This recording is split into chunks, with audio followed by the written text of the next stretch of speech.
ఆశ్రయ నీవేనా, ప్రయాసపడి సమస్త జనులకు విశ్రాంతినిచ్చే దీవెనా, దుఃఖిత పీడిత నిరాధారులకు ఆశ్రయ నీవేనా, అనుదిన రక్షణ సువార్తనందించు పరమ నివేదనా, అనుదిన రక్షణ సువార్తనందించు పరమ నివేదనా, యేసయ్య దీవెనా, యేసయ్య దీవెనా, యేసయ్య దీవెనా, యేసయ్య దీవెనా.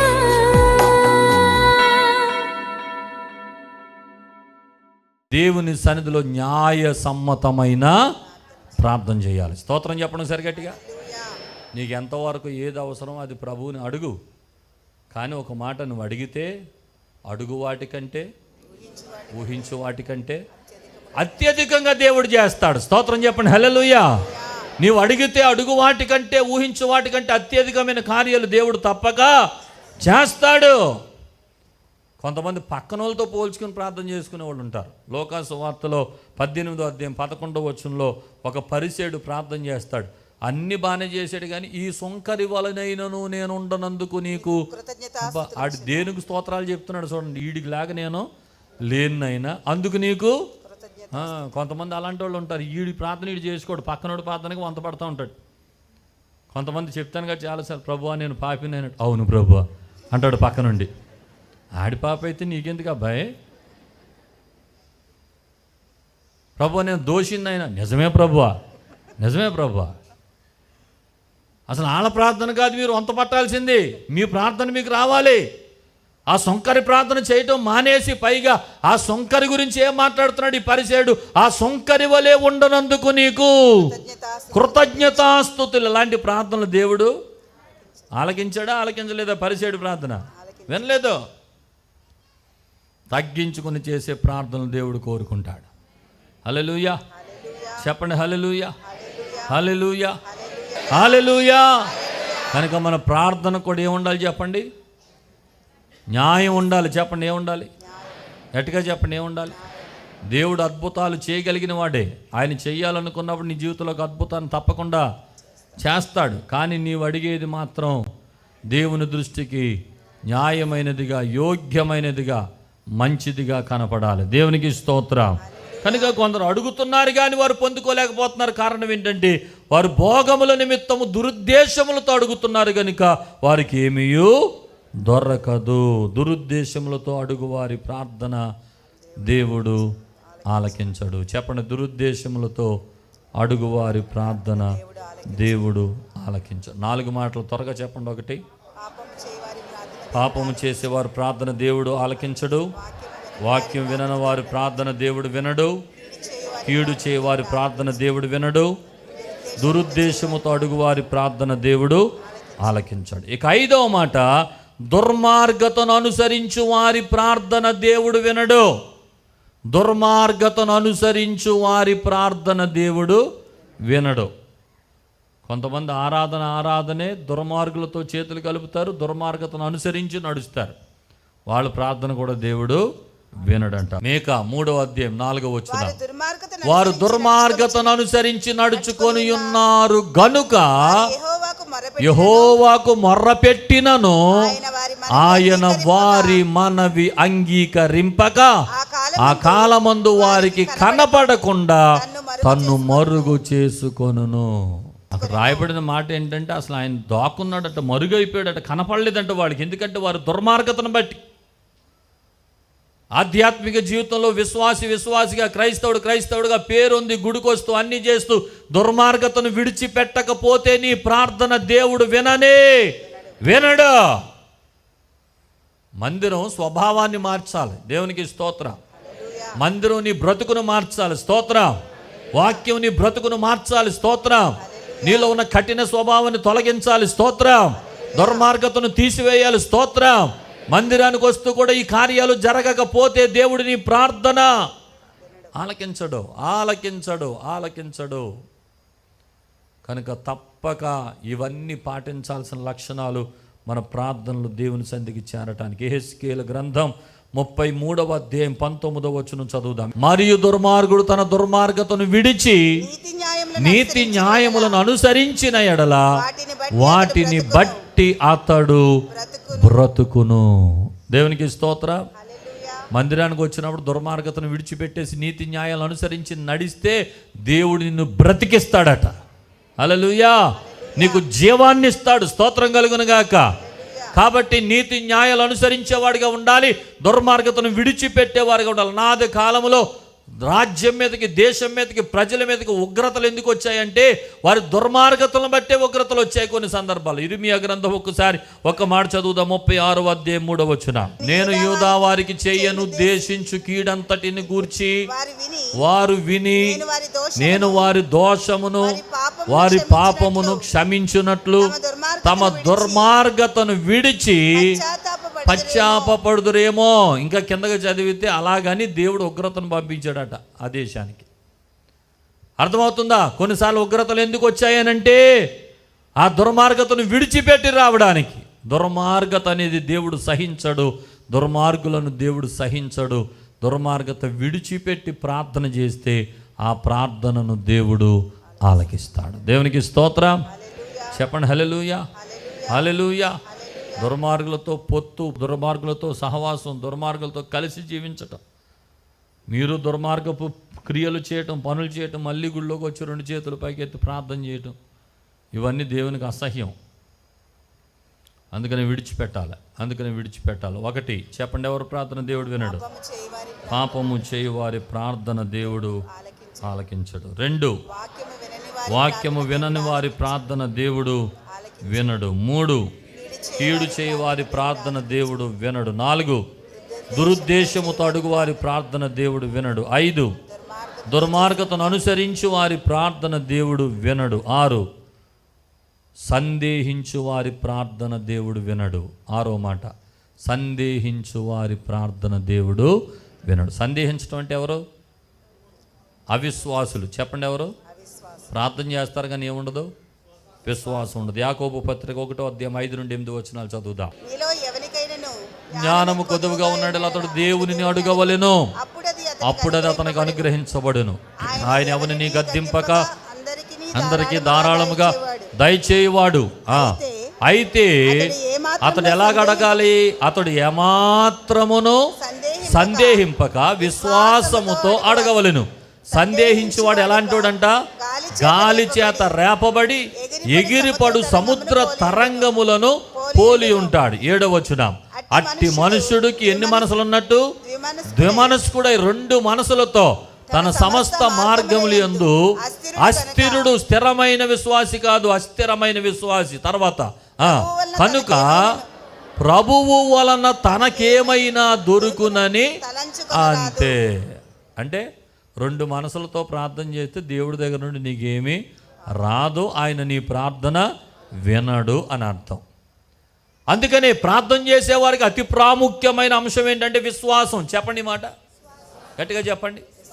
దేవుని యొద్దకు వచ్చేవాడు ఆయన ఉన్నాడని, తను వెతుకు వారికి ఆయన ఫలము దయచేవాడని నమ్మవలెను కదా.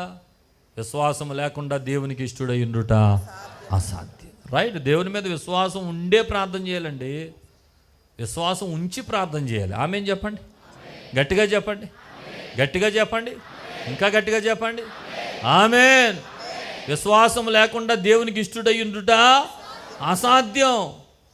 3 శద్రక మేషక అబేద్నెగోలు రాజుతో చెప్తారు, రాజేంద్రుని గురించి నీకు ప్రత్యుత్తరం ఇవ్వాల్సిన చింత మాకు లేదు, మేము సేవించుచున్న దేవుడు మండుచున్న వేడిమి గల అగ్నిగుండం నుండి రక్షించుటకు, అది విశ్వాసం. మా దేవుడు రక్షించుటకు సమర్థుడు. చెప్పండి మాట, మా దేవుడు రక్షించుటకు సమర్థుడు. మా దేవుడు ఉద్యోగం ఇవ్వుటకు సమర్థుడు. మా దేవుడు వ్యాపారమును ఆశీర్వదించడానికి సమర్థుడు. మా దేవుడు పరలోకానికి తీసుకెళ్ళడానికి సమర్థుడు.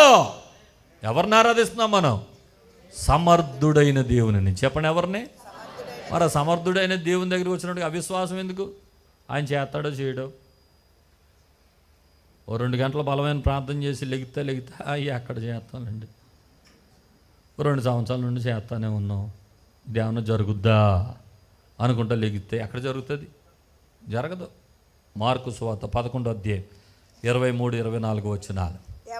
ఎవడైనా నీ కొండను చూచి నీవు ఎత్తబడి సముద్రంలో పడవేయబడుమని చెప్పి తన మనసులో సందేహింపక తాను చెప్పినది జరుగునని నమ్మిన ఎడల వాడు చెప్పినది జరుగునని మీతో నిశ్చయముగా చెప్పుచున్నాను. స్తోత్రం చెప్పండి. ఒక కొండ దగ్గరికి వెళ్ళి కొండ వెళ్ళి సముద్రంలో పడు అని చెప్పేసిన తర్వాత కొండట్టుకుని ఇలా ఊపి, ఇది కొండ కదా, నేను ఇలా చెప్పానేంటి, ఇదేమైనా కదులుతుందా, దీనికి ఏమైనా చలనం ఉంటుందా, ఇదేమైనా జరుగుతుందా, నా పిచ్చి కాకపోతే ఏంటో మన పూర్వీకులంతా ఇలాంటి ప్రార్థన నేర్పేశారు, మనం కూడా ఇలా చేసేస్తున్నాం, ఇది ఎక్కడ జరుగుద్ది అని అనుకుంటే ఆ కొండ మాత్రం పక్కకి జరగదు. ఇప్పుడు మన కొండలతో పని ఏమి లేదు, కానీ ఇంట్లో కొండల లాంటి సమస్యలు ఉన్నాయి. కొన్ని కథలో, కొన్ని మెదలో ఎంత చేసినా అవి అలాగే కూర్చుండిపోయి మీ జీవితానికి దుఃఖాన్ని, కలవరాన్ని, వేదనను తీసుకొస్తున్నాయి. ఇప్పుడు ఆ కొండలతో మాట్లాడండి. ప్రభు చెప్పే మాట ఏంటంటే, కొండ లేక అవతలబడు, నా దగ్గర నుండి తొలగిపో, ఇక్కడ ఉండొద్దు అని సందేహింపక దాని మీద ఆజ్ఞాపించి పలికినప్పుడు తప్పక కొండల్లాంటి సమస్యలన్నీ తొలగిపోతాయి. స్తోత్రం చెప్పండి. మన పనే అవిశ్వాసం. పాపం ఇంట్లో ఎవరో ఒకరు ప్రార్థన చేసేవాళ్ళు ఉంటారు, వాళ్ళ ప్రార్థన కూడా జరగనివారు కొంతమంది. ఆవిడ స్త్రీల సమాజానికి వెళ్ళి 2 గంటల సేపు ప్రార్థన చేసుకుని వస్తే, ఎందుకే టైం వేస్ట్ చేస్తున్నావు, అదేం జరగదు కూసో అంటాడు ఇంటికి రాగానే వాళ్ళ ఆయన గారు. జరుగుద్దా? ఆవిడ విశ్వాసం కన్నా ఎక్కువ ఆయన గారి అవిశ్వాసమే గెలుస్తుంది కొన్నిసార్లు. యేసు ప్రభు కూడా అద్భుతాలు ఎందుకు చేయలేదంటే, అక్కడ నమ్మని వారు ఉన్న కారణాన, అవిశ్వాసులు ఉన్న కారణాన కొన్ని చోట్ల దేవుడు అద్భుతాలు కొన్ని చోట్ల ఎందుకు ఆగిపోతాయి అంటే, నమ్మని వారు అవిశ్వాసులు ఉన్న కారణాన్ని కూడా ఆ ఇంట్లో అద్భుతాలు ఆగిపోతాయి. అలా కాదు, భర్తలో మీరు చెప్పాల్సింది అలా కాదు, అమ్మా నువ్వు ప్రార్థన చేస్తున్నావు కదంటే దేవుడు తప్పకుండా అద్భుతం చేస్తాడు. ఇంకో మాట అడ్వాన్స్గా పలకమన్నాడు, చేసేసాడు అని. దేవునికి స్తోత్రం. ఆ 24వ వచనం చదవండి. అందుచేత ప్రార్థన చేయనప్పుడు మీరు ఎలా పలకాలో చూడండి, ఎలా చేయాలో చెప్తున్నాడు. అందుచేత ప్రార్థన చేయనప్పుడు మీరు అడుగుచున్న వాటినెల్లను పొంది ఉన్నామని నమ్ముడి, అప్పుడు అవి మీకు కలుగునని మీతో రైట్. స్తోత్రం చెప్పండి.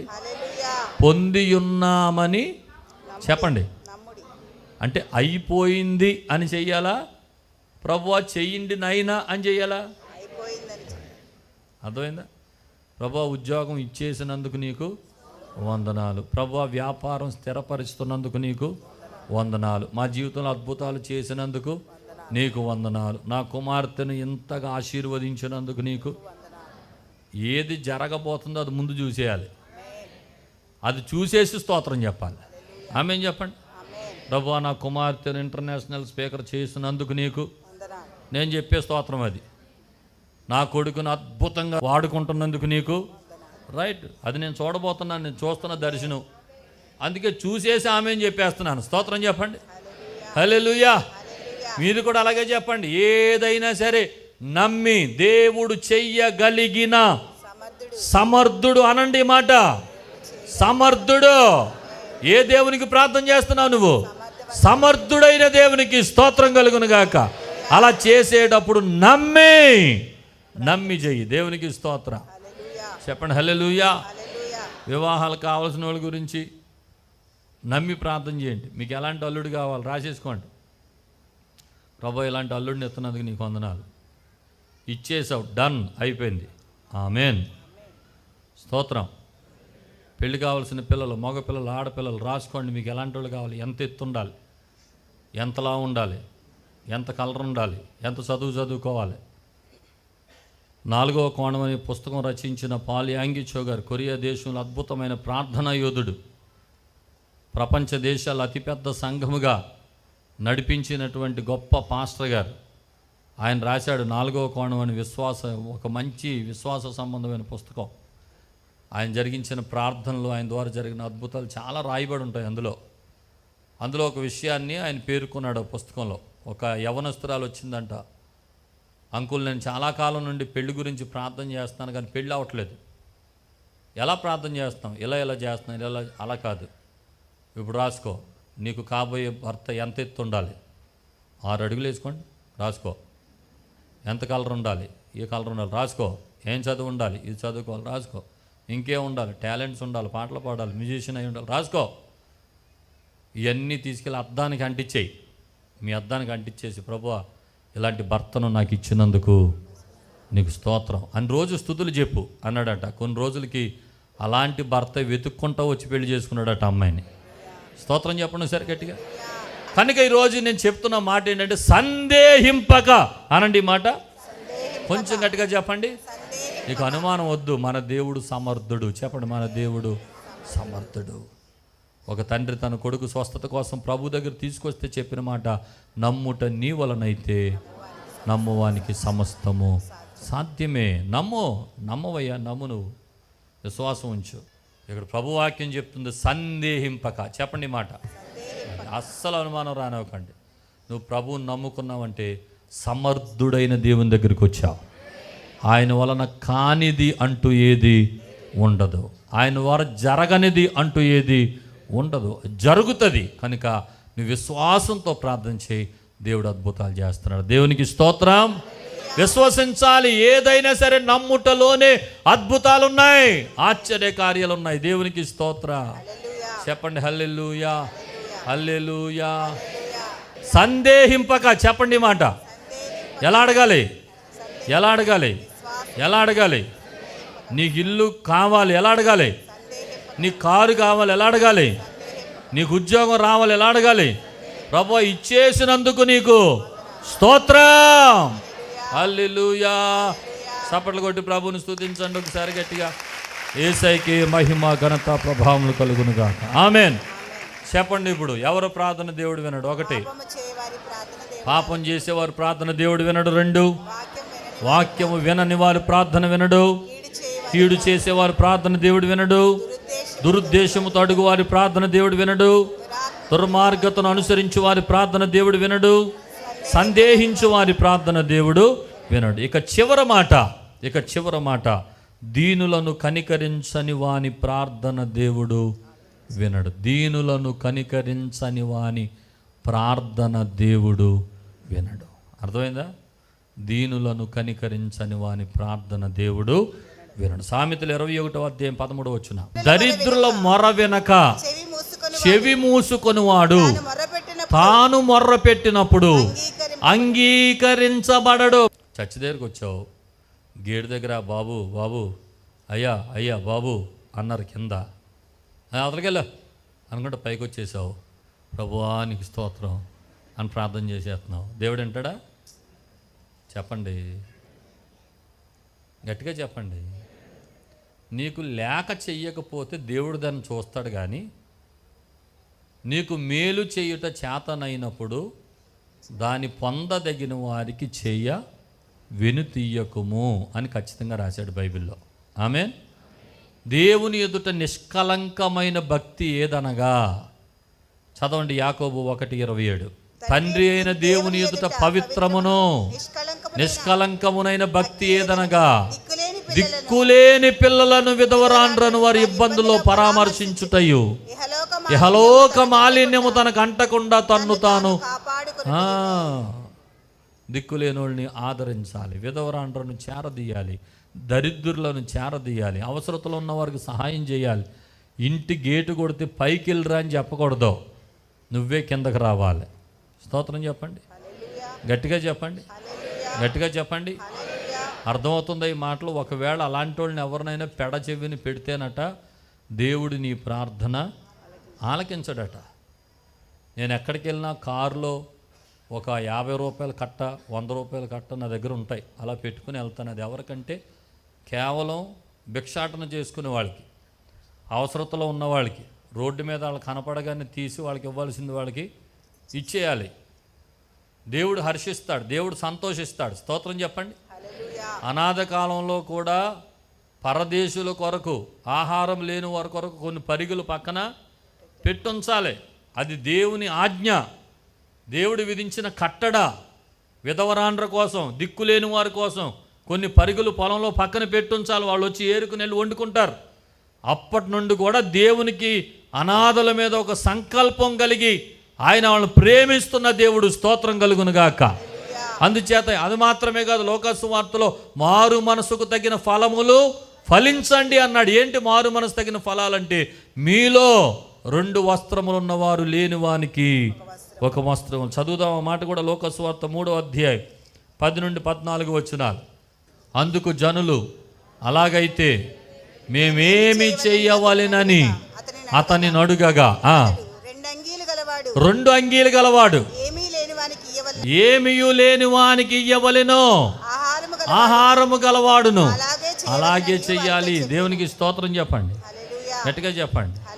2 అంగీలు ఉన్నావు, 10 సంవత్సరాల క్రితం ఒక చొక్కాయి కొనుక్కున్నావు, 10 సంవత్సరాల తర్వాత మధ్యప్రదేశ్ పెరిగిపోయింది, అది పట్టదు. ఈ బటన్ ఎక్కడ, ఈ కాజా ఎక్కడ ఉంటుంది. అయినా కానీ దాన్ని ఇస్త్రీ చేసి మడత పెట్టి ఎక్కడ ఎడతాడు? బీరువాలో ఎడతాడు. ఎవరికైనా ఇవ్వచ్చు కదా. నీ సైజులో భిక్షాటన చేసుకునే వాళ్ళు ఎవరన్నా కనపడితే కొంచెం సంచిలో పట్టుకెళ్ళి, బాబు ఈ బట్టలు వేసుకో, ఈ బట్టలు బాగా మురికైపోయినాయి కదా అని ఇవ్వచ్చు కదా. 2 అంగీలు ఉన్నవాడు లేనివానికి 1 అంగీ ఇవ్వాలి కనీసం. అవి నీ దగ్గర వేస్ట్గా ఉన్నా, అది కొంచెం మంచిగానే ఉన్నాయి, కానీ నీకు పట్టట్లేదు, నీకు కుదరట్లేదు, ఎవరికైనా ఇద్దాం పోనీ, వాళ్ళు వేసుకుంటారు. 2 అంగీలు ఉంటాయి, ఇవ్వరు కొంతమంది. 2 పూటల ఆహారం ఉంటే, లేకపోతే నీ దగ్గర ఆహారం ఉంటే లేని వానికి ఏం చేయాలి? ఆహారాన్ని పెట్టాలి. కొంతమంది అంట చెయ్యి కూడా ఇలాగండ్రంట, ఎలాగంటే కాకొచ్చో మెతికెత్తుకెళ్ళిపోద్దట. పిల్లికి బిచ్చం పెట్టనోళ్ళు, ఏమండి భయంకరమైన మనుషులు ఉంటారు కొంతమంది. దేవుని బిడ్డలారా గమనించండి, ఆహారం పాడు చేసేసి పడేసేవాళ్ళు ఉంటారు. కానీ అరే నేను తినగా ఉంది, ఇంకా ఆహారం ఉంది, పాపం రోడ్డు మీద ఆహారం లేకుండా వెళ్తున్నాడు, అతనికి పెడదామన్న జాలి, దయ, కరుణ, కనికరం ఏమైనా ఉన్నాయా? అలాంటివి లేకపోతే, వాడి మొర్ర నువ్వు వినకపోతే నీ మొర్ర కూడా దేవుడు వినడట. నీ మొర్ర కూడా దేవుడు వినడంట. దేవునికి స్తోత్రం చెప్పండి. అర్థమవుతుందా? అందుకనే కొంచెం చిల్లర డబ్బులు కొన్ని చక్కగా జోబులో పెట్టుకోండి. ఎవరో ఒకరు తారసపడతారు. వాళ్ళంతా ప్రభువుకు ప్రతిరూపాలు, వాళ్ళంతా దేవునికి ప్రతిరూపాలు. చెప్పనా, ఇది జడ్జిమెంట్లో కూడా ఉన్న అంశం, ఇది తీర్పులో కూడా దీన్ని బట్టి తీర్పు తీర్చబడతామంట. మత్తయి సువార్త 25వ అధ్యాయం చూడండి, 33 నుండి ఆ మాటలు రాయబడి ఉంటాయి. మత్తయి సువార్త 25, 33, 46 వరకు ఆ మాటల్లో రాయబడి ఉంటాయి. తన కుడి వైపున గొర్రెలను, ఎడమ వైపున మేకలను నిలవబెట్టును. అప్పుడు రాజు తన కుడి వైపున ఉన్న వారిని చూచి, నా తండ్రి చేత ఆశీర్వదించబడిన వారులారా రండి, పుట్టినది మొదలుకొని మీ కొరకు సిద్ధపరచబడిన రాజ్యమును స్వతంత్రించుకోండి అని చెప్తాడంటే. ఎవరైనా ఆశీర్వదించబడిన వాళ్ళు?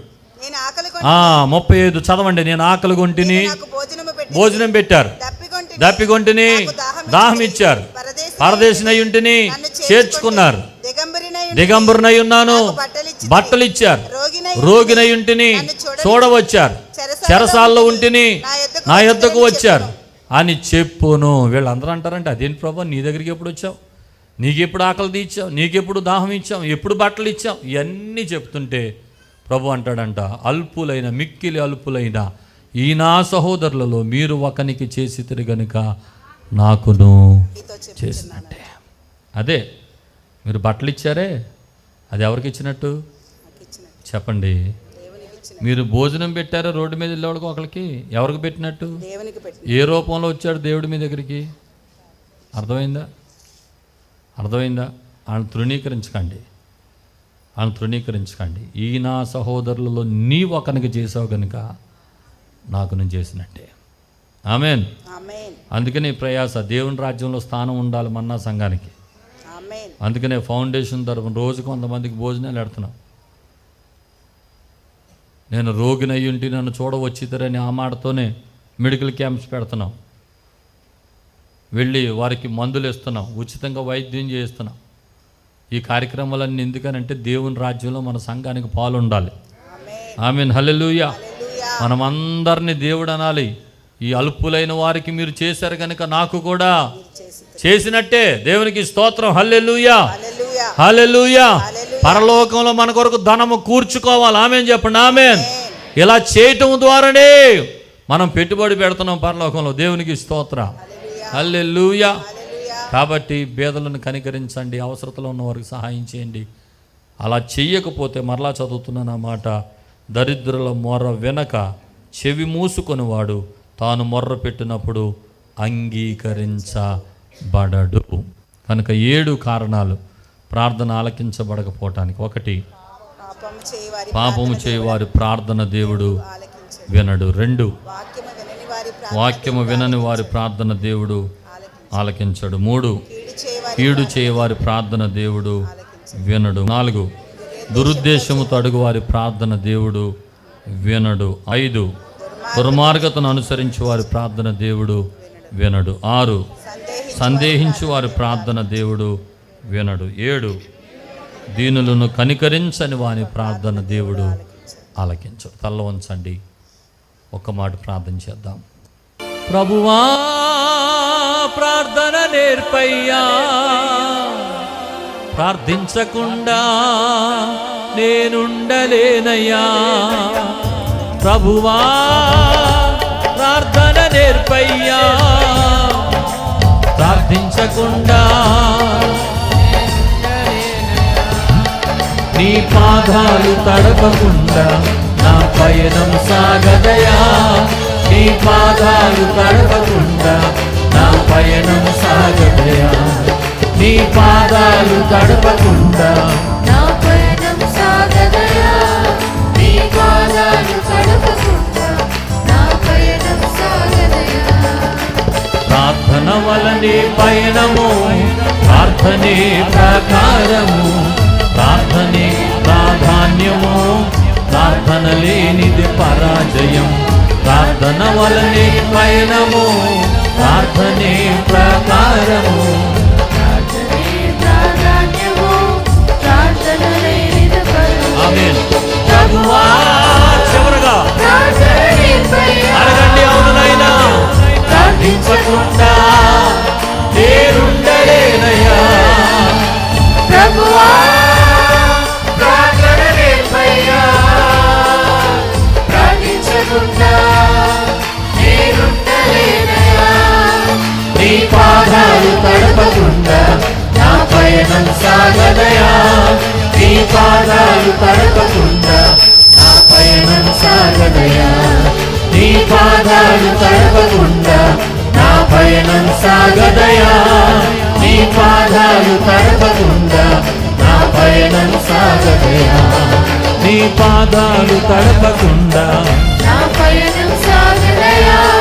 నీ పాదాలు తడపకుండా నా పయనం సాగదయా. ప్రభువా ప్రభువా ప్రార్థన నేర్పయ్యా, మాకు ప్రార్థన చేయడం నేర్పించండి నాయనా. నీవు వినని ప్రార్థనలు మేము చేయకూడదు నాయనా.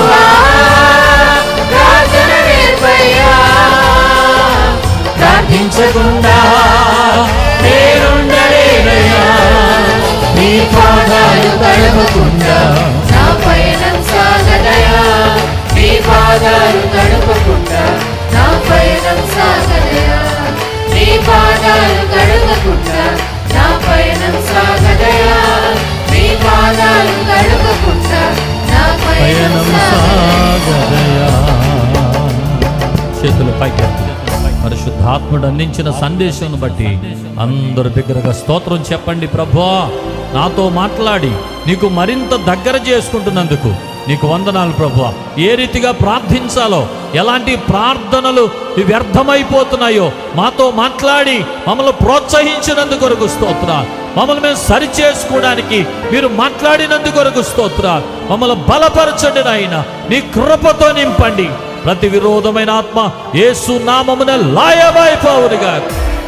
ఈ ఆత్మతో బలపరిచి నడిపించి విన్న వర్తమానం ప్రతి హృదయంలో ఫలింపచేసి నీ కొరకు సాధనాలుగా నిలవబెట్టుకుని మీరే మహిమను పొందుమని యేసు నామమున అడుగుచున్నాము తండ్రి. ఆమేన్ ఆమేన్ ఆమేన్ ఆమేన్. మా చిరునామా పాస్టర్ ఎం జ్యోతిరాజు, శాంతినగర్, ఏలూరు 534007, పశ్చిమ గోదావరి జిల్లా, Andhra Pradesh. Our address pastor M Jyothiraju, Shantinagar, Eluru 534007, west Godavari district, Andhra Pradesh. మా ఫోన్ నంబర్లు 8008777333 మరియు 800877774444.